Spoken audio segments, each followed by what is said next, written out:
প্রধানমন্ত্রীর পলিসি ও স্ট্র্যাটেজিক বিষয়ক উপদেষ্টা জাহিদুর রহমানকে ভারতের ইমিগ্রেশন কর্তৃপক্ষের দিল্লিতে প্রবেশে বাধা দেওয়ার ঘটনায় ভারতের ভারপ্রাপ্ত হাইকমিশনার পাওয়ান বরেকে তলব করেছে পররাষ্ট্র মন্ত্রণালয়।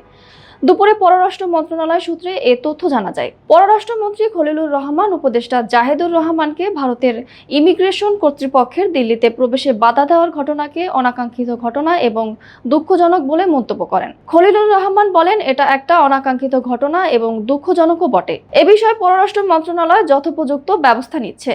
আজকের দিন শেষে আমরা এই বিষয়ে আপনাদের জানাবো। এর আগে দিল্লিতে ইন্ডিয়ান ওশান রিম অ্যাসোসিয়েশনের জ্যেষ্ঠ কর্মকর্তাদের 2 দিনের বৈঠকে অংশ নিতে বাংলাদেশ প্রতিনিধি দলের হয়ে প্রধানমন্ত্রীর উপদেষ্টা জাহিদুর রহমান রোববার সন্ধ্যায় ইন্দিরা গান্ধী আন্তর্জাতিক বিমানবন্দরে পৌঁছান। কূটনৈতিক চিঠি দিয়ে আগে জানানোর পরও রোববার সন্ধ্যায় ভারতের ইমিগ্রেশন কর্তৃপক্ষ জাহিদুর রহমানকে দিল্লিতে ঢুকতে বাধা দিয়েছে।